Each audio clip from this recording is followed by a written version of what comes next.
Our next message will come from a woman who has been called many horrible names by our president.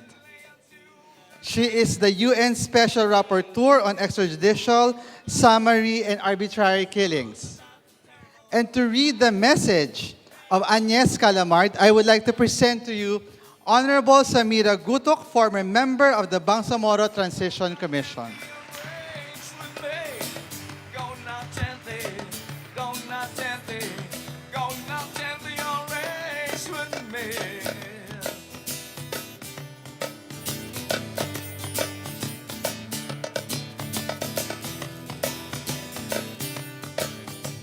Hello, everyone. Nervyos ako, taga-UN to eh.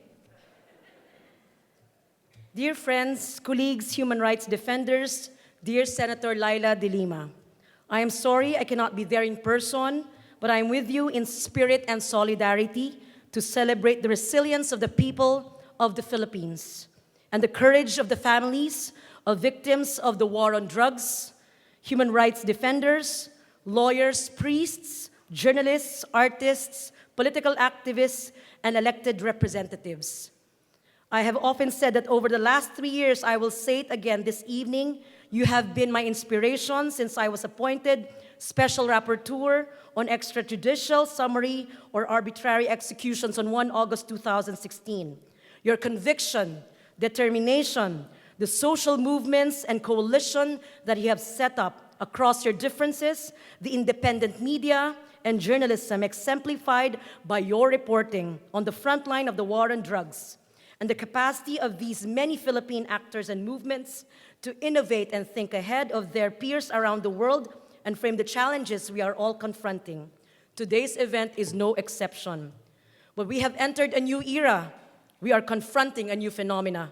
What to do when laws, which have served the people for years not perfectly, but somewhat well enough, what to do when these laws appear to be emptied of their original meaning, when they no longer protect, but are used to harm individuals and the society at large.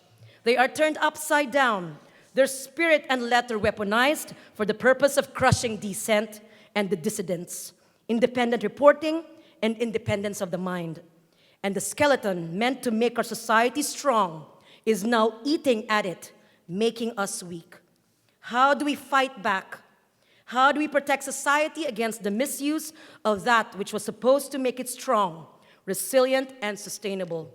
For them, we have to turn to our focus on the institutions, on the people, and on their tripartite system of lawmaking, law enacting, and law protection. Hindi acting, law enacting and law protection.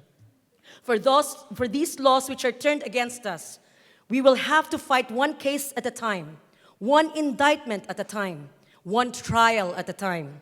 We will have to fight one wrongly imprisoned person at a time, one Senator Laila de Lima at a time, one abuse of power at a time, one lie at a time.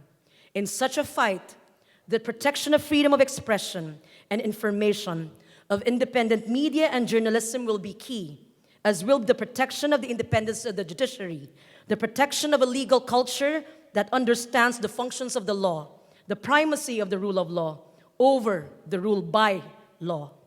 On this journey, you can count on me and many others around the world because your fight is our fight too. It is the fight in many of our societies, and it is our fight internationally. International law, too, is turned upside down, ignored, flouted, weaponized at great expense for the people, the most vulnerable people. And let's make no mistake, the only possible outcome of international lawfare is war. So on this journey, we are all there, united, in the fight for our societies, national and international, insisting that norms, standards, and values matter and count, demanding that they be protected, not ignored, and fighting back, one weaponization at a time, because we can, because we have to. Message by Agnes Callamard, United Nations Special Rapporteur on Extrajudicial, Summary, or Arbitrary Killings. Maraming salamat, Samira.